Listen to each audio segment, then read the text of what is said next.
পৃথিবীর বুকে যে দেশটি শিক্ষাকে পণ্য করে অধিক মুনাফা অর্জনের হাতিয়ার হিসেবে ব্যবহার করে লাইসেন্সবিহীন অন্যতম শিক্ষা বাণিজ্য কেন্দ্র গড়ে তুলেছে, সেই দেশটির নাম লাল সবুজের দেশ বাংলাদেশ।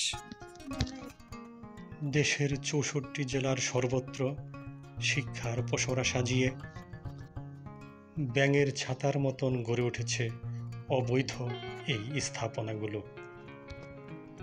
চারক সন্তানের যেমন পিতার কোনো স্বীকৃতি থাকে না, তেমনি এইসব প্রতিষ্ঠানের স্বীকৃতি নেই রাষ্ট্রের। তবুও লাইসেন্সবিহীন এই অবৈধ শিক্ষা বাণিজ্যের হাত ধরে বাংলাদেশের হাজারো সন্তানের মতো টাঙ্গাইল জেলার কয়েকজন সন্তান প্রশাসনের নাকের ডগায় আঙ্গুল ফুলে কলা গাছ হলো রাতারাতি, কোটিপতি বনে গেল রাতারাতি। অবৈধ শিক্ষা বাণিজ্যের সম্রাট টাঙ্গাইলের রিপন, শহীদ, শাহিন, বুলবুল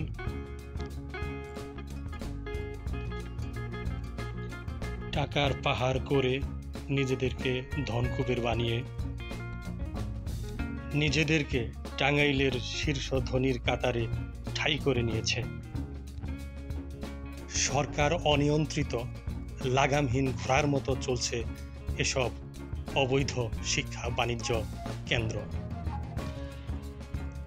ছাত্রছাত্রীদের নিকট থেকে মন গড়া বেতন আদায় করে নির্মাণ করছে টাকার বিশাল বিশাল পাহাড়।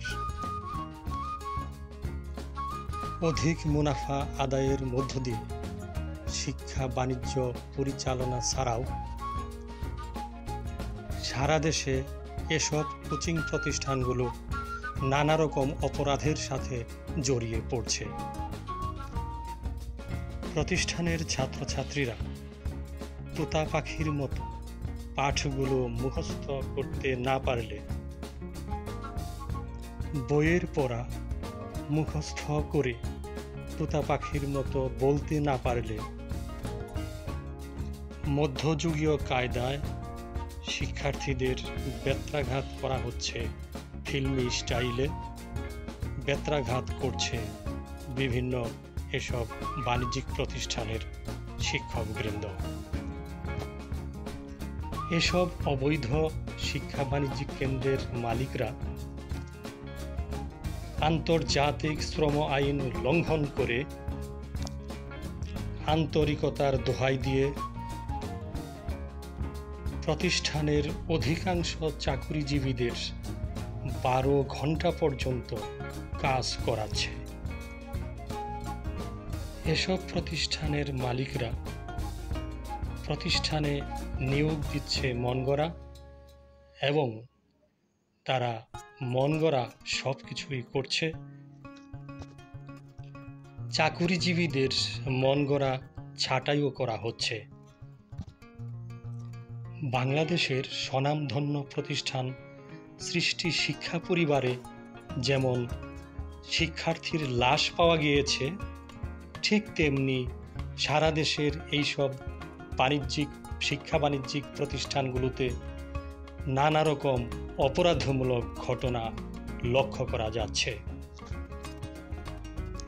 আবাসিক শিক্ষার্থীদের ফিল্মি স্টাইলে মারধর করায় এবং নানা রকম দুর্ব্যবহার করার কারণে অনেক শিক্ষার্থী আবাসিক হল থেকে পলায়ন করছে বলেও জানা যাচ্ছে। সৃষ্টি শিক্ষা পরিবারের প্রতিষ্ঠানের অভ্যন্তরে শিক্ষার্থীর যে লাশটি পাওয়া গিয়েছে, এই লাশটি নিয়ে নানা রকম গুঞ্জন শোনা গিয়েছে। অনেকেই বলেছেন যে শিক্ষার্থী আত্মহত্যা করেছে, আবার অনেকেই বলছেন যে তাকে খুন করা হয়েছে। এসব অবৈধ শিক্ষা প্রতিষ্ঠানে মালিকরা বড় বড় স্বপ্ন দেখিয়ে চাকুরিজীবীদের কাজ করাচ্ছে। কিন্তু চাকুরি থেকে অবসর নেয়ার সময় অথবা কোনো প্রকার ভুল ছাড়াই ছাঁটাই করে দেওয়ার সময় চাকুরিজীবীদের কাঁধে ভিক্ষার ঝুলি বসিয়ে দেওয়া হচ্ছে। ৩০-৪০ বছর কাজ করার পরও যারা প্রতিষ্ঠান থেকে চলে এসেছে তাদের মধ্যে অনেকেই চা বিক্রি করছে অথবা গাড়ি চালাচ্ছে বলে জানা গিয়েছে।